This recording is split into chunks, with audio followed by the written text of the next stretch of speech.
Hi, Linda the Money Mentalist here, your host for day 5 of the Declutter Your Finances Challenge. Wow, you have made it this far. I am so proud of you for staying with me through this challenge, and I hope you have learned a lot about yourself along the way and your relationship with money. And I hope you're starting to feel a little bit less anxious too, and a little bit more in control of your mindset around money. So, what are we going to do today? Well, today is all about goal setting. Now, I know you're probably sitting there going, oh, no, not goal setting. I hate goal setting. Well, yeah, but I'm sorry. It's part of what you need to do if you want to start and move ahead. If you don't know where you're going, how do you know when you've arrived? And let's face it, when we go on holiday and we go down to our local travel agent and they go, well, where do you want to go? Do you sit there and say, oh, I don't know, just put me on a plane somewhere? Of course we don't. So let's apply that same principle to our lives and our finances. So I have given you quite a detailed worksheet on how to do your goal setting.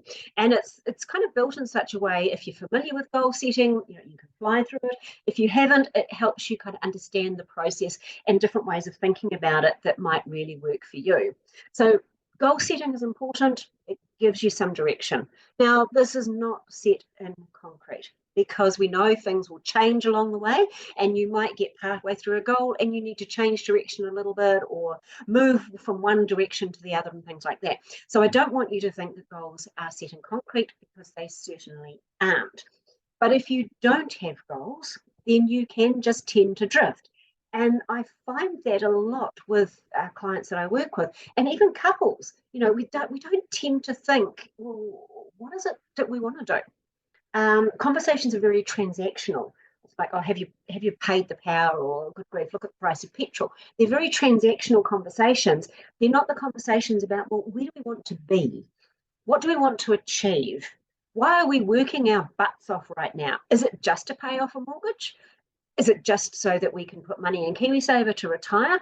What's the bits in between that we haven't really thought about because we're being very transactional? Now, even as an individual single person, you still can have those conversations with yourself. It's fine. So however you choose to think about what some of those goals might be, it's entirely up to you. And you might like to go back to some of the big picture dreaming that we did on day 2 and think about some of those and go, actually, I'd like to turn some of those into a reality. And you might decide to pull some of those into your goal setting exercise. So, 12 months is probably obviously a little bit easier to see ahead. Pushing your goals out to 2, 3, 5 years is starting to get a little bit harder. And it all, I guess, depends on where you are, age and stage of life, and children and all those sorts of things. So it might be, some people it might be travel, some people it might be paying off debt. Whatever it is for you, start to work on those goals. Once you've got the big goals, then of course you start to chunk them down into smaller portions and smaller bits that you can, okay, what can I do in 90 days? What can I do in 30 days towards those goals? Now, I don't know about you, but through most of my business life, I've had goals, and I've diligently gone to the goal setting workshops, and I've come out with this brilliant plan, and then I've shoved it in the bottom drawer and I've forgotten about it until the next 12 months. And maybe by a bit of luck, I might have achieved some of them, or I might be so far off, it's just not funny. So yes, I did get quite disillusioned about goal setting. So I completely understand that that's in your space. But what I know now is the reason that I was disillusioned with them is because I didn't truly believe I could achieve them. And that is the most important part about goal setting, because we all have this little thing called our subconscious.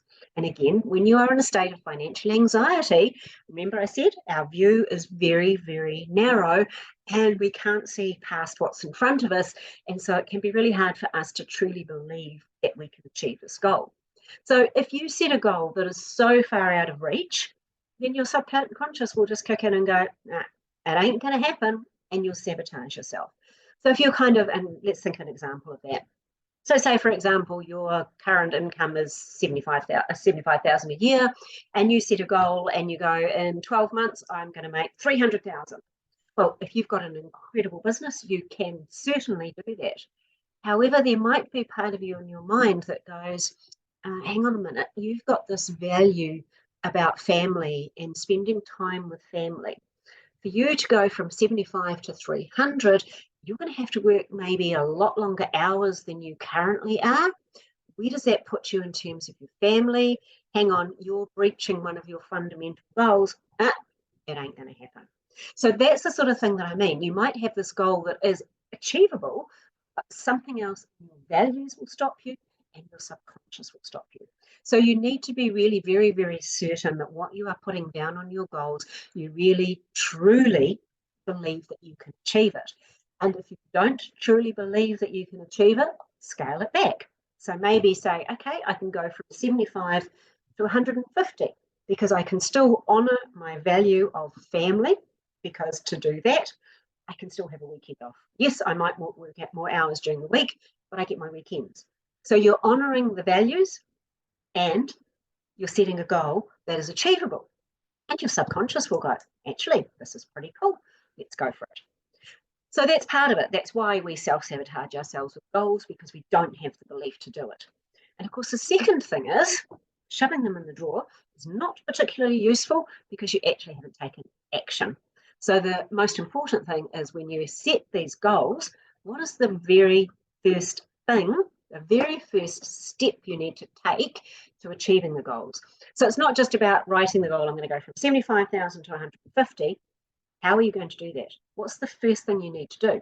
Now, if you're a business owner, maybe it might be, okay, I'm going to need a business coach, or I'm going to need an extra staff person, or I'm going to need a mentor, or whatever it is that is that first action point that's going to get you from 75K now to 150 in 12 months, or whatever that goal is that you set about. It might be the very first step is to go and do some research. I need to learn about this. I need to understand this more. Whatever it is, but what is that very first step? Once you've taken the first step, what's the next step? And then as you start to see some results and see, that's when you'll start to build up momentum towards these goals.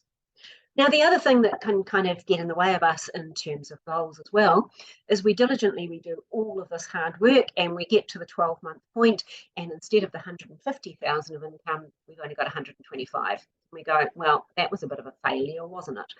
Well, really? Was it? You started at 75 and you've grown to 125. That's pretty damn fine. So remember, along the way, you might not achieve 100% of the goal, but even if you get 50% of it, it's probably put you in a better position than you were when you started. So don't beat yourself up in month 12 because you haven't exactly reached that goal. If you've got part of the way towards it, it means you've done the action steps. It means if you've done it once, you can do it again. So that's what I'd like you to do, is do some serious, real goal settings. Yes, do use the SMART process. That's for short term. That's just for the little 30-day steps, okay? You're not necessarily going to do that for your whole 12-month one, but that is a really good process to help you break down, because the other thing, of course, is how do you know that you've achieved that goal? So what I like to do is I set my planning for the year, is I actually sit there and I go, okay, it's now 12 months down the track. It's now that day. And for me, it's really easy because I have a birthday in January. So I can usually go, I want to achieve this goal by my next birthday. And so you actually put yourself in that space as if you have achieved it. So how does your life feel? Who's with you? Who's not with you that you thought, might not be part of that journey? How do you know when you've achieved the goal? What are the key things that you need to see? So if it's a financial goal, let's use our 75 to 150, it's very clear that on that date, my birthday, I look at my financial statements and there's that number that says my profit is 150. You know you've done it. You know you've achieved it. And this is where the whole thing about timing and something that you can go, I've done it, or I've got 80% there or 75% there. So make sure you actually have a very clear end point when you know you have reached and achieved that goal, because that's when you then celebrate and you start the process all over again. Now, there's a lot of thought to go into this. You'll go through this several times. I don't expect you to sit down and write, a whole heap of goals all in one sitting, because as you go through this process, you might actually learn that some of the things that you thought you wanted and you thought you wanted to achieve don't fit with your values. So again, maybe you might need to have a little bit of a think about what your values are and what's really important to you as you go through the goal setting exercise, because the last thing I want you to do is set some goals and effectively set yourself up to fail because you haven't got that alignment with your values and with your subconscious. So bear that in mind as you go through this last exercise that we're going to do together. It has been an absolute blast. I hope you have enjoyed it. Again, please keep in touch. Tell me what's happening. What are the goals? Email me any questions. Book a call with me if you are feeling a bit stuck, or if there's anything else you would like to know. I hope you've enjoyed the challenge. I hope you have got a lot out of the challenge. I hope you're sleeping better at night as well. I hope you've got a little bit more control over those money thoughts that have been whirring around in your head. Anyway, go forth, conquer the world. I'd love to hear more. Bye for now.